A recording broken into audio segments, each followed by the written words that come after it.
All right, everyone. Thanks so much for listening. I want to say real quick, happy Thanksgiving. Happy Thanksgiving to you and yours. Very thankful for you listening, for you in my life, for you supporting me on Patreon. Go do that if you haven't done yet. Anyways, I just want to get this out there. This episode right now, it's me and my brother. Funny thing, it's about board games, okay? And this is why it's funny. My brother, big board game enthusiast. He has board game layout on Instagram. Go check that out. The guy's been bringing board games to the family events since, for years now. And it's not like your typical like Monopoly and Trouble. I do enjoy all those. I'm not against those, but it's more of the strategy type, card based dice games. Moves, so many moves in a turn. All that fun stuff, crazy fun stuff. I'm telling you, once you get a taste of it, you're like, oh yeah, I want to play the next one. I want to play the next one. And so he gives us the rundown. We do these Boardacious type podcast episodes every so often for Full Buddy Cast. Anyway, we do this. We're talking about it. He's given us the rundown of his games for the holiday season. What maybe you can get, what maybe you can play with your friends and family at all these events, these parties coming up for Thanksgiving, Christmas, New Year's, and all that. Anyway, because I'm the king of Cole Street, don't call me that, please. I mean, if you need to, feel free. If you feel like you need to, but listen, I try to downplay that. That just sounds too big for me. I just say it anyway.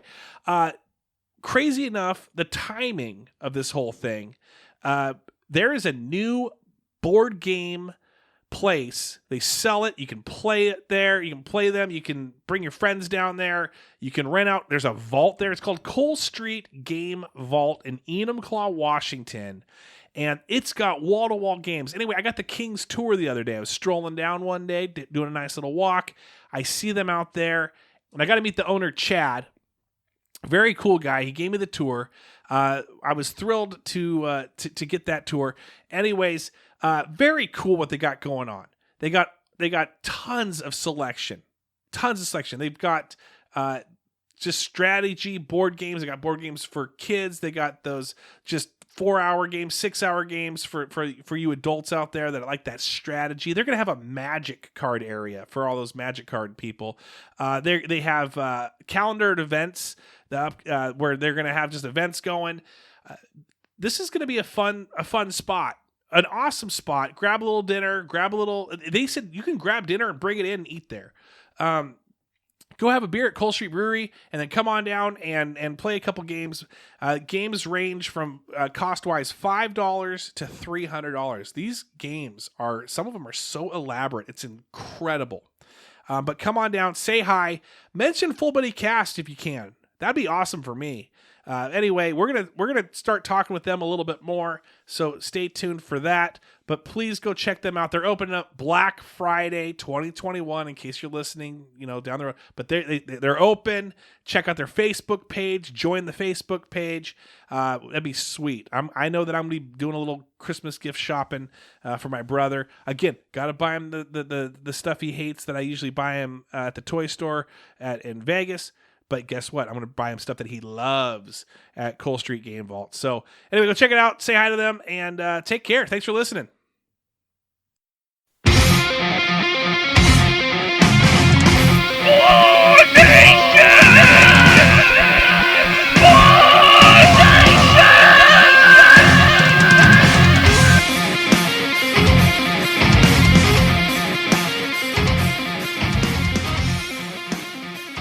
All right, yeah, you just heard that. You heard that amped up energy right now, and you heard that song. This is Boardacious. This is board games nonstop, 24/7. Rip 'em, grip 'em, slip 'em, dip 'em, and tip 'em for the next 35 minutes. We're going to talk about board games, and we got Christmas coming up. One of the things is my brother is a board game connoisseur.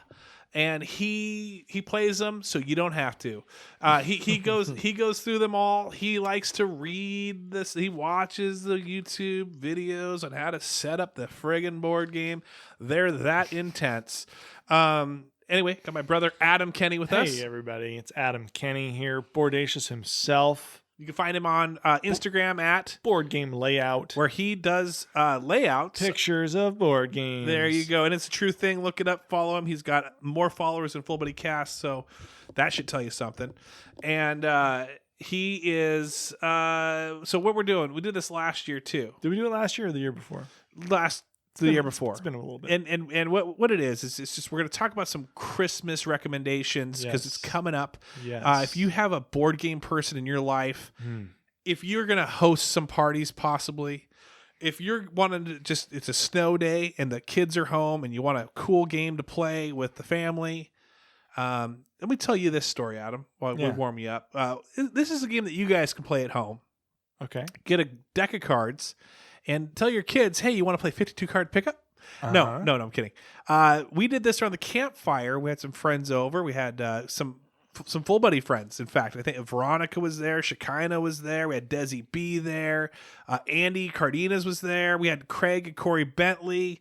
We had Ryan and Sam, my daughter, Jamie and me. Anyway, we were all around the campfire having nice times talking, chatting, joking. And I'm like, hey, you guys want to play a large group game real quick? We played Mafia. And that was a lot of fun where they had never played it before. You know, everyone gets a card. That card reveals who you're going to be, but you don't tell anyone. And the entire game goes through rounds. In each round, someone gets voted off, kind of like Survivor. You're trying to figure out who the Mafia is because there's a couple cards out there. They're not good guys. They're bad guys. So basically, the large group wins if they can find out who the Mafia is and get them voted out. Or the Mafia can win because they can also start offing people. And if they get enough people offed, then obviously they've taken over the town. So through that, a lot of fun. And went to I don't know if I told you this, Chris Grayman. Chris Grayman had a night where I got together with Trevor Day and Garrett. I tell you, and Ryan. I saw a picture. David Mays, Chris Thompson, a couple others. Chris Thompson, by the way, he'll listen. I know. He loves these episodes. Yeah, he actually has been really cool. He's got a couple of the things that I have on Redbubble. So he's that's right. Stuff. Yeah, that's right. Anyway, we played some games there too. We played Secret Hitler, kind of the same thing. Never played Secret Hitler before. We played something else that I can't remember what it exactly it was. Oh, we played for the first time that I have ever played anything of this was what's that called? Cards Against Humanity. Cards Against Humanity. This is old youth group kids. And so we actually had our own in-game game where if you laughed while you read, even if you're the person reading, okay, everyone gave you the suggestions of that, what would be good with that topic, and you're reading it out loud to finish a sentence or fill in the blank or whatever, and you laughed, then you also lost. Yeah, that's good. So that was a fun one, and you got to get through the entire thing without laughing, pretty much. So that's a good in-game game. Have you done a game like that before, where it's a funny game and you can't laugh during it? Well, no, I haven't. I don't think, not that I can think of, but in 2013 or 2014 was when I played Secret Hitler for the first time. And I think 2013 was when, Cards Against Humanity was kind of a big hit at that time. Yeah. I played that with friends a couple times. It's kind of one of those games where you feel dirty afterwards, but you also feel like it's not going to improve over maybe the first time you play it. Yeah. It doesn't have a huge amount of replayability. I feel like you come back to it and you're like, oh yeah, these cards. These cards are Cards Against Humanity. Yeah, exactly. Yeah. All right. So with that said, thanks for listening, everyone. Have a great week. Yeah. Happy Christmas. Bye. No. So, all right. So, I'm going to throw some scenarios at you, or do you want to go one by one and you just list it? Well, I like the scenarios idea. Let me just mention something though. You mentioned Mafia, and Mafia is a variation of another game that some people may have played, which is called Werewolf. Yes. I played Werewolf with you. Did we play Werewolf? It's one where you pull your app up and it talks. Secret Hitler does the same thing. Well, there's. I don't think you and I played that together. Oh, there's Ultimate Werewolf or One Night Ultimate Werewolf. It was an app on the phone that kind of told you who was who or did something, and maybe even read out something. We might have played that. I don't know, but there's variations on that. Yeah. There's a game that I did write down on a short list here called Deception: Murder in Hong Kong, which is sounds like a sweet movie. Yeah, well, it is. It's a great movie, and it's like Tokyo Drift, except China. What what was I going to say? It's essentially kind of like that what is it called? Hidden identity game, like a hidden role game, like Mafia or Werewolf, where one person is the murderer, one person is the accomplice, one person is the witness, one person is the forensic scientist. And what's happening is it's really good with larger groups, but each player has 8 cards in front of them. 4 of them are weapons, and 4 of them are evidence that could be left at the scene or whatever. But so basically everybody has all these cards in front of them.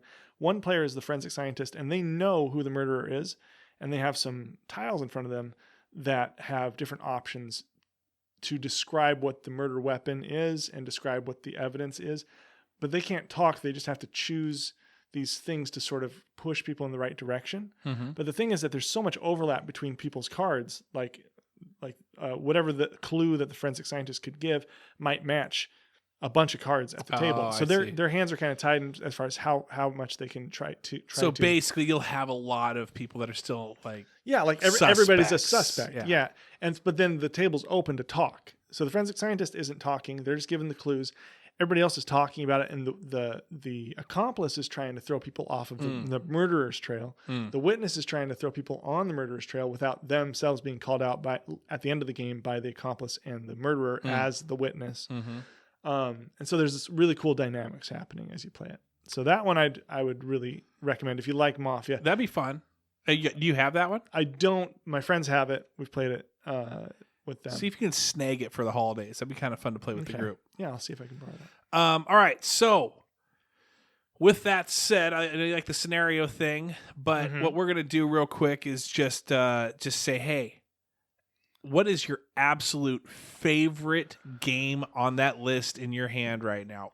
Oh, okay. And when would you play it? All right. So I could talk about some of the games that I'm interested in right now. How about that? Okay. Absolute you want me to answer your favorite one on that list right now? On this list right now, my favorite game, it's Root. So Root is a game you and I have played with Madden, and maybe Kane. Yes. But Root is a game where it's like a game of woodland warfare, where each player plays as a different sort of woodland faction. You could be the birds, or you could be the cats, or you could be the mice and the bunnies and stuff. And every player plays completely differently than the other players. I mean, it's the same sort of structure, but you have different things you're going for. And so it's a super fun game of trying to maneuver around, position yourself, and trying to score points through doing different things. So like the cats, they like own the forest at the beginning of the game, and they're just trying to build their economy. So it's a very strategy-based game. Yeah, it's a strategy game. Yeah. So the cats are trying to build It's not like playing Pop-O-Matic Trouble. No. They're trying to build their economy, and they get points by doing that. But the birds are trying to take back the forest from the cats, and they have a certain way in which they have to play, where they have to follow a certain order of actions that they're sort of setting up as the game goes by. And if at some point they've set themselves up and kind of painted themselves into a corner, they go into turmoil, they lose a bunch of points. So then the woodland creatures aren't even on the board at the beginning of the game, and they're trying to like create little uprisings and take the cats out and just try to get points that way. So there's another player who can play as the vagabond, and they're just kind of traveling by themselves one little piece around the board, and they can try to sort of undermine other factions. So it's fun. It's a really cool game with a lot of cute artwork. I know I said cute in another podcast, so you gave me a hard time, but it really is. It's like this game that like has this almost, it feels like if it was any other theme, it would be too dry and too boring and too kind of like, this is just too much. But because they have that sort of like, I don't know, that cartoony feel to it, it's really appealing. So I really like that game, and it has a lot of replayability as well. The replayability is huge, I'd say, because then as you go through an entire game and you're new to it, you don't really start understanding, you're making some guesses on what's the best strategy, but then it's the second or third time that's like, okay, this is picked up, I'm figuring it out. And that's when Adam goes, hey, by the way, I brought another game. Well, I like teaching games, and I like playing different games. So you're like, oh, sweet, I just figured out this game, and I want to kind of beat you in it because you're kicking my butt. And then you're like, oh, you got a new game. Yeah, it's fun. Anyway, what's the next one? Then you do it. This is you choose one. All right. So there's a game that that I just got, and I'm really interested in it. It's a theme that I was not interested in. And when you talk about themes with board games, a theme is not like a book theme or a movie theme where it's like talking about a deeper issue. Board game theme is all about like, is this a game about dinosaurs? This is a game all about whatever, right? That's the theme. This game is about Victorian England, which is not a theme I thought would be really interesting. But what's really cool, it's a game called Obsession. It's a really cool game because each player plays as a family who is trying to rise through the ranks of like gentry, just trying to become like really get high reputation, build out their estate with all sorts of really fancy things, trying to get their get distinguished guests coming to their house and just it's not cutthroat. It's not like we're really mean to each other or anything like that, but it's just this really interesting game of trying to basically become part of the aristocracy or something, which again, it sounds kind of dry, but as you play it, the theme really comes through and you can almost like feel like you're pulled into it. You're pulled into it. Yeah. So how long is this game lasting, would you say, on an approximate? It depends on the player count. Like most strategy games Yeah. depend, but I'd say like a 2-player game of this, if both players already know how to play, you're looking at maybe an hour and a half. Hour and a half. Okay. I think that's key. Yeah. We're going to ask that question each time. Yeah, I'm just saying, like you were just, we can talk about that. You were just wondering what games I'm interested in right now. This is a game that I'm really enjoying. That's good. Yeah. Okay. So when we answer these questions, it'll be how long? Yeah. What's the playability? Replayability factor? And then how heavy or light? I think is a good question. Let's do that one too. So what would you say? Light, like on a scale of 0 to 10, you can use decimals. Yeah. Light is like playing a 5. Light is like light's like playing Go Fish, or Old Maid, which I still don't understand. So that might be a little bit higher. Okay. But 10, that's super heavy. That's like your 6-hour game where you got to have a manual and like a microchip embedded in your brain. Right, exactly. Okay. I wouldn't touch those games. Okay, so what was this one? Obsession's probably sitting around like a 5. Because if maybe as a better touch point or touchstone, like most people have played Catan at this point or Ticket to Ride. I would say Ticket to Ride is like a 3 on a light to heavy scale, maybe a 2 to 3. Catan is right there around a 3. I'd say it's not. I wouldn't say it's a medium weight game. That's more of a light medium game. Maybe 3. Yeah, probably about a 3. So I'd say Obsession's a little heavier than Catan, a little heavier than Ticket to Ride. Deeper strategy, more things happening, maybe more satisfying in some ways. But yeah, it's about a 5 or a 6. And what's the let's ask this question too. If you're playing with 4 players, we're gonna say is this how many player game is it? But what's the is it all luck? No. Most games that I recommend have some amount of luck, but not a ton. Because most games I like are strategy games. Yeah, right. Me too. Yeah, but I mean, when it comes, that's what I like. And I know we have friends that will say like, there's certain games, it's all luck, it's all luck, it's all luck. Yeah. But you got to strategize yourself around the luck. Yeah. There's always dice being rolled, not in every game, but there's always cards being pulled. There's always something but you got to almost strategize yourself around hoping to gain something. Yeah. In that luck atmosphere. Yeah. Most games these days that get a lot of play are games that have luck in the setup and luck in the sort of the way that things can kind of come out across the game. Most games don't have like roll to move, like in Monopoly. You're rolling. I'm doing better because I rolled doubles and I moved further than you, and I got to Park Place and I got to Boardwalk, stuff like that. Most games these days don't have that sort of luck. Most games it's like, okay, it's just different in the way this game is set up right now. Different in the way that I have a different starting power than you. I have different cards than you, and these cards are going to come out differently every time you play. You might shuffle them up. What's the next one? For what? For like games that I'm enjoying? At this point, just your whatever one you want. Okay. Well, let's talk about. There's a game that I just got with my wife Amber. It's called Meadows, and this is on the lighter side. This is probably about a light medium, around the same difficulties like Catan or so. It's probably about a 3 or a 4. But what's really nice about this one is that it has an outdoors theme. So, and the artwork is really beautiful in this game. It's all watercolor artwork. And there's tons of unique cards, but the theme is that you are both playing as people going out on a walk through like the wilderness. And you're scoring points by choosing these cards that you're finding on your walk. The cards representing the things that you're seeing. So right. you're seeing like different types of animals, flora, fauna, just houses and bird houses, whatever. Just it's kind of like a charming little theme about just walking through the wilderness. But there's strategy in choosing the cards and where you're going to play those cards in your tableau or whatever, like the area in front of you, how you're going to play these cards, when you're going to play them, and the cards play off of each other. So like for me to play a bird, I need to have a worm card already showing in front of me.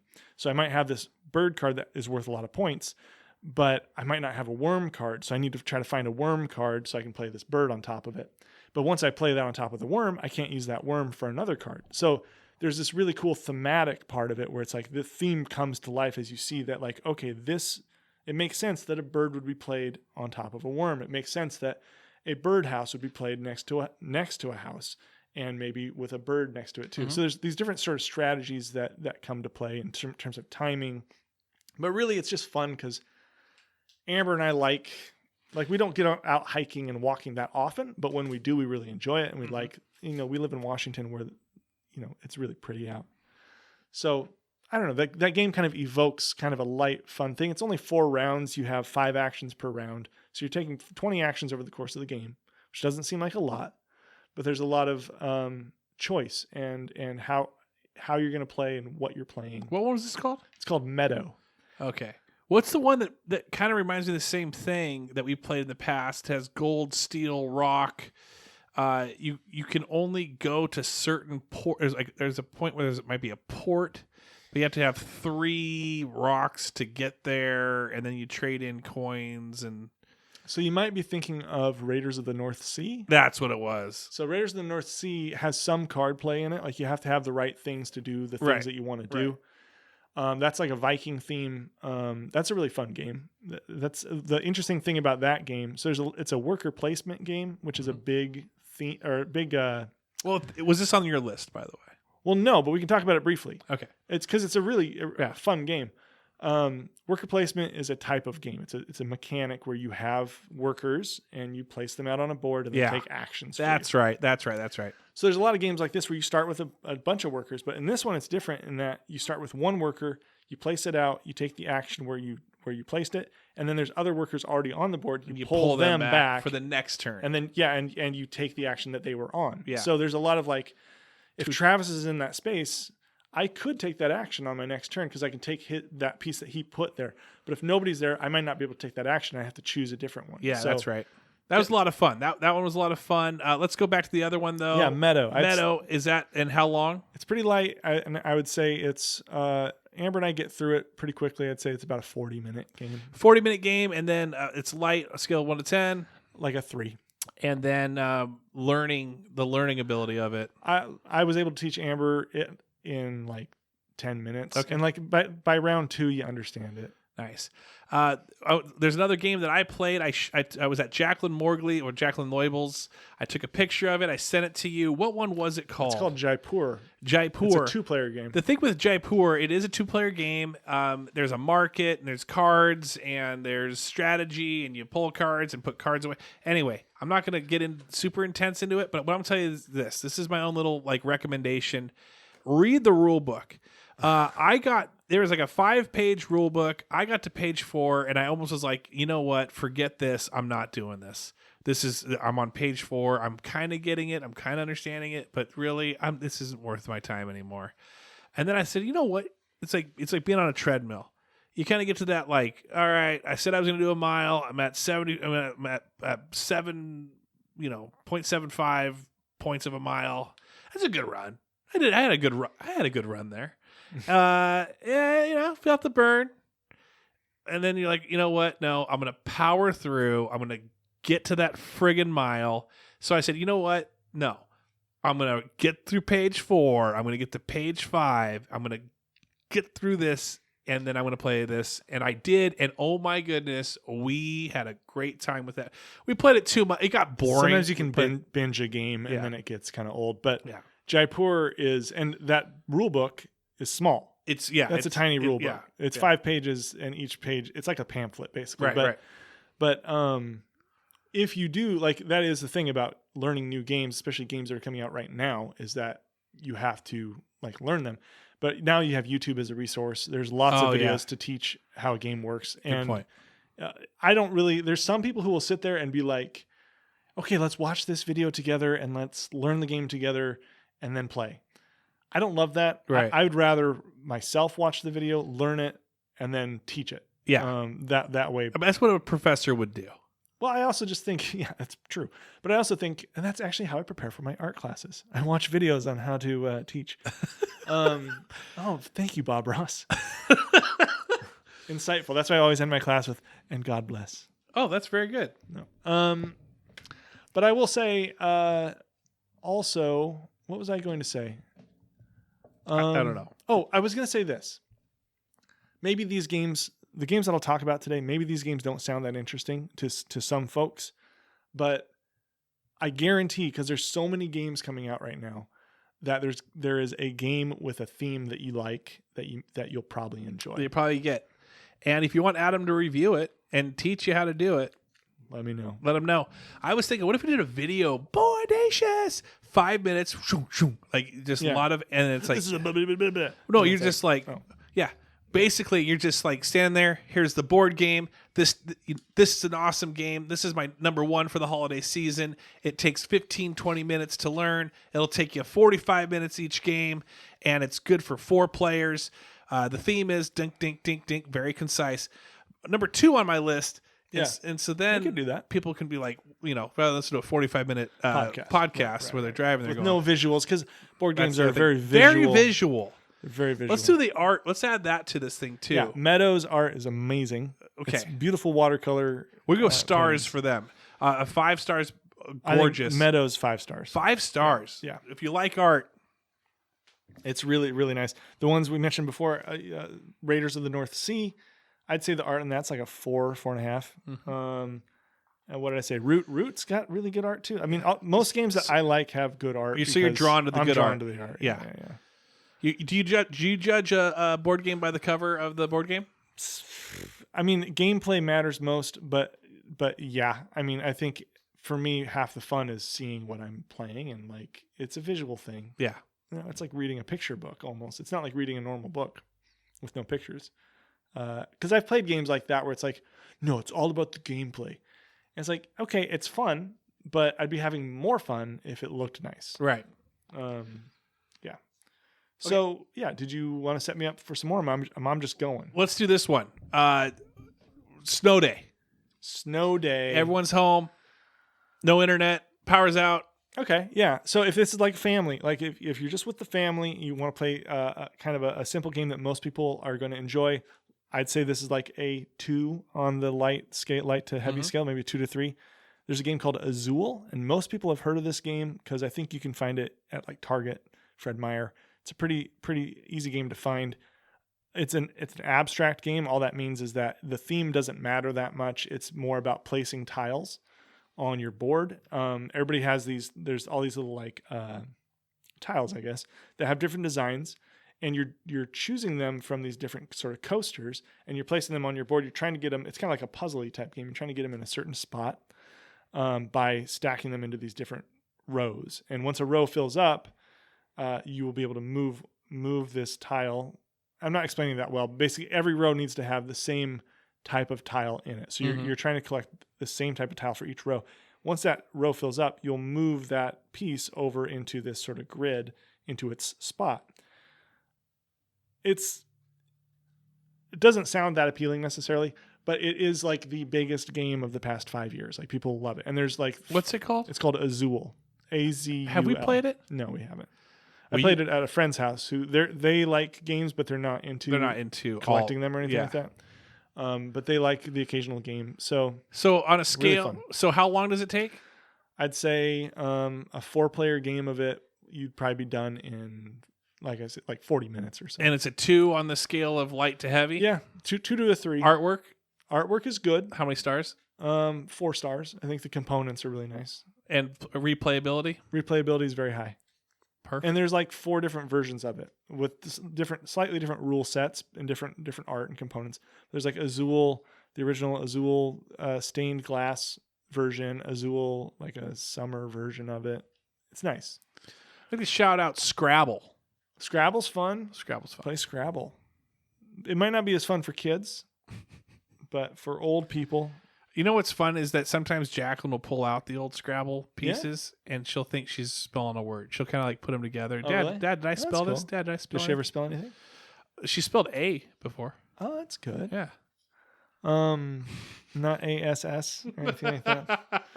I have another one though for the family. Mm-hmm. This is again on the light to heavy scale. This is like a 2. Mm-hmm. It's called Silver and Gold. This is a game that Amber and I have really enjoyed playing. I took it on a trip with some of our friends for a birthday, and they really liked it too. And it's basically it's a game where everybody has these different sort of treasure cards, but essentially all they are like grids in different shapes. Okay. And you get 2 of them, and then there's a whole deck that you're going to be drawing from as you complete them. But basically what's going to happen is you're going to flip a card from a smaller deck, and it's going to give you like a Tetris shape. And you're going to, you can write directly on the cards with dry erase, and you are going to fill that Tetris shape into your grids on your different treasure cards. And like I say, the grids are different shapes, and they only allow for some of these Tetris shapes to go in them. And you're just kind of trying to plan ahead on what shapes might come up so that you can fill out these cards. And once you complete them, you get points for them at the end of the game. And there's different symbols on them. So if you cross out a symbol, you might get some extra points, or you might be able to cross out another square. I don't know if you've played this one. What was when we played the 4th of July and Oh yeah, we did play that. Was that what it was? Everything was like a Tetris shape, and and wherever it lands on, that's yours, and you put on a grid. And that was Patchwork. Patchwork. Okay. Yeah, Patchwork's that really was good fun. too. Yeah. Yeah. And that's a 2-player game. Played another game. Did you go to Uncle Don's this summer? I can't remember. No, I didn't. So you may have seen it. I played at Ryan and Sam's, and then I went to Uncle Don's. Pardon me. I went to Uncle Don's. Ian has this one that's hidden, and because he doesn't want to lose the pieces of it, so it's not with everything else. And I found it. I'm like, oh, I've played this game before. So I pulled it out, and Jason was into it. Susan was into it. My kids were into it. Oh, it's Blocus. Blockus. Yeah. How did you already know that? Because I saw a picture of you guys playing it. Have you played that one before? I've not, but it looks really fun. It is a lot of fun. It's an abstract game where you have your colors and you're putting. And you throw Jason's personality in there, where it's like it's the same thing. You have to put these types of shapes onto a grid, and you're trying to block obviously other people. And so he would just and so I'm gonna go ahead and he'd lay it diagonally completely against the rules, and I'm gonna go ahead and block you here, and I'm gonna. It was just, and the joke never got old. I don't know if you know that. The joke never got old. Yeah. A lot of those abstract games that are kind of like easy to learn, hard to master games. Those are some of the best ones to play with a family or to play with friends. Yeah. All right. So, and on that one that you had told us, Silver and was Gold. it 2? What's the art?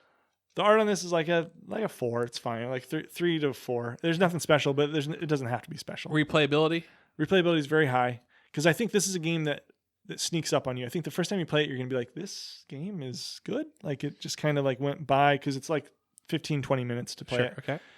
But then you play it more and you're like, okay, I'm getting the strategy. Okay, I'm seeing the different ways I can go to try to win this game.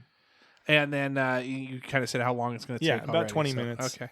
It's 4 rounds, and each round you flip 6 cards out of a deck of 7. So there's a little bit of like you don't know if a certain shape is going to show up. Gotcha. When we play, we're at the 5-minute warning. Just saying. Oh wow. Okay. So I'll just mention a couple. A couple more. A really popular game from the past, like 5 or actually 3 years, would be a game called Wingspan. Mm-hmm. A lot of people like this game. I have not played it myself, but it's one of the most popular games.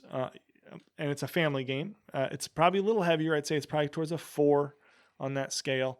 But it's a game where you are essentially playing these bird cards, and these birds are going to live in different environments on your board, and they're going to produce different things for you. They all have different special abilities. It's so funny how some people make up these cool games that you'd never think about it. Yeah, I would never think about that. I wouldn't even really be interested in that theme necessarily. Yeah.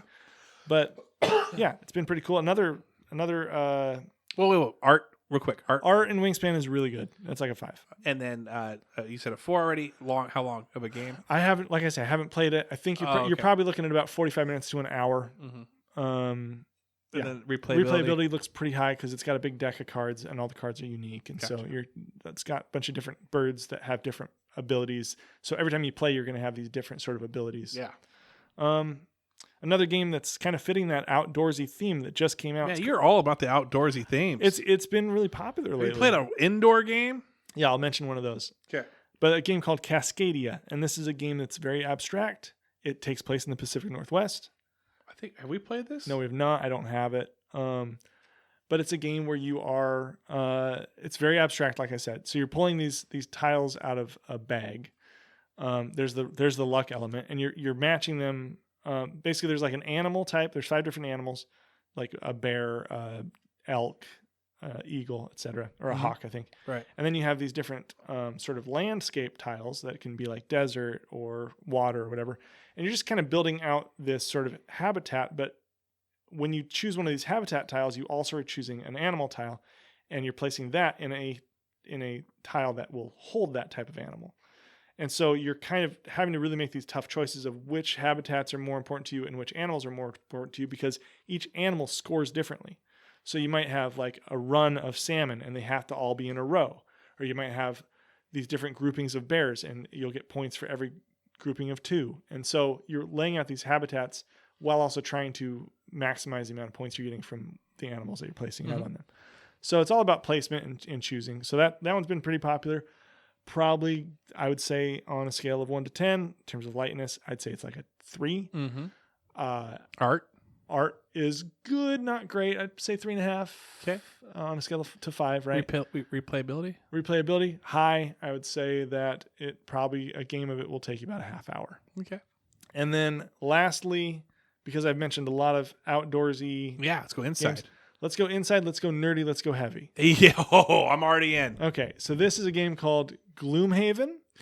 Played it. It's big. It's crazy, huge. There's a smaller version at Target called Gloomhaven Jaws of the Lion. Played that one. Easier to play, but it's still, I'd say, a scale of 1 to 10. Heaviness, probably a 7. Okay.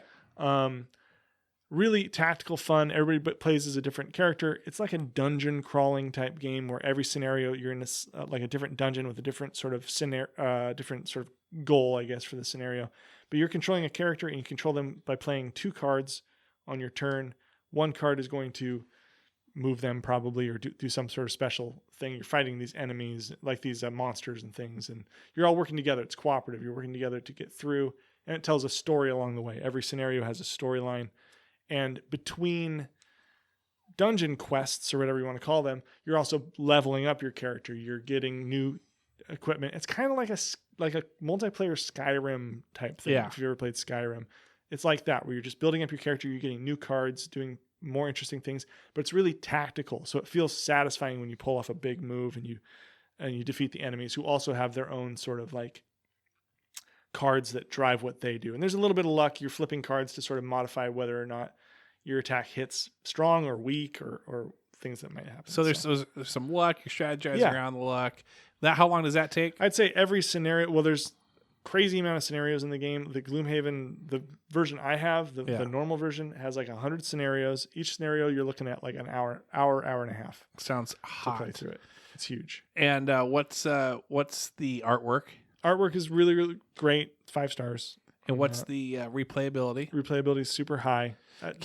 Would you want to play 2 games in a row or 3 games in a row? It depends on who you're with and kind of what your day looks like. But I would say, like a snow day with some other people who are nerdy and into it, you could play a couple scenarios. Pop some popcorn. Yeah. On the stove. Because that's the fun of it is like you play this scenario, all of a sudden you have more experience for your character, so you can level up a little bit. And now you have new things, so you kind of want to try the new things. Yeah. So you want to feed into that next scenario. Nice. It's fun. Good stuff. Awesome. Well, I'm glad that you could come out here. Guys, thanks so much for listening to Boardacious. Hit us up with your board game recommendations. If you want Adam to review it, or if you want to give, hey, I played it this week and that was kind of fun, or that's send me your game, like buy me games. send him your games, or even just follow him on Board Game Layout.